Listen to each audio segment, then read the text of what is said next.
papunta kami dito, nagsakay ako ng Philippine Airlines. Tapos, sa Philippine Airlines, nag-advertise doon sa kanilang screen ang New Star Hotel. Tapos, doon sa ad nila, merong mga tourist spots ng Pilipinas. So, iba-ibang tourist spot. Pero sobrang nairita ako, hindi sa New Star Hotel, pero sa isang portion ng ad. Kasi, nakalagay doon, sa Tacloban daw,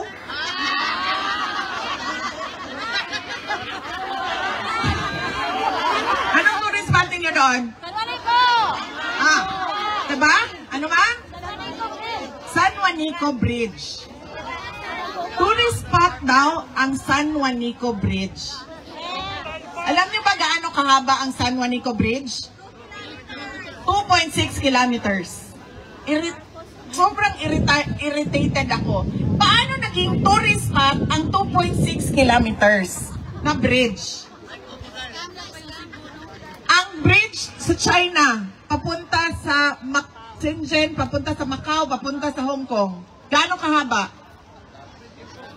264 kilometers. Yun ang tourist spot. Yun ang modernization. Yun ang infrastructure. Hindi ang 2.6 kilometers na San Juanico Bridge na ngayon, nagkakagulo pa paano ayusin. Diba? Hindi ko alam bakit hindi nakikita yon ng administration. Hindi tourist spot ang 2.6 kilometers. Ang 264 kilometers, yan ang tourist spot. Umutang ka, gumawa ka ng 264 kilometers na tulay sa Pilipinas. Kahit hindi nagkailangan ng tulay, gawan mo ng tulay. Kasi 264 kilometers yan. Tulay, tulay, tulay. Diba? Cagayan de Oro, to Siquijor, to Dumaguete, tulay papuntang Cebu, Cebu papuntang Bohol, Bohol papuntang Leyte, sa Amar papuntang Bicol, yan. Romblon papuntang Marinduque, Marinduque papuntang Batangas. Ala, tulayan mo yan lahat. Yan ang tourist spot.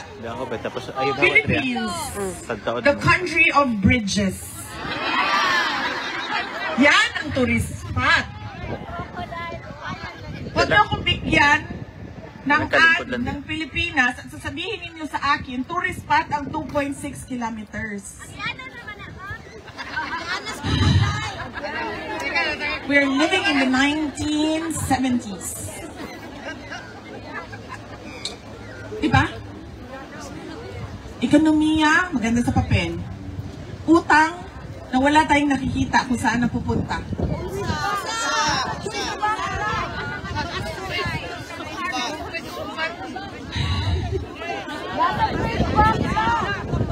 Isa pa yan, ma'am. Budget na hindi mo alam kung saan ginastos. Napupunta sa ayuda na napupolitika. Diba? Bakit? Yung pagkahuman ako, nga nag-Nature Republic na tanglak ilahang sa ninyo. Waman lang gani sila kakita, waman lang gani sila nakareklamo, ngano ingana inyong ad. Pagbuhat mo og tourist spot na 2.6 kilometers. Huwag mo na ulaw sa China? Lingon pa ng China, uy. Maulaw po mi sa Pilipinas, uy, kay 2.6 lang ilahan tulay. I don't know, I do not understand. Why? Why?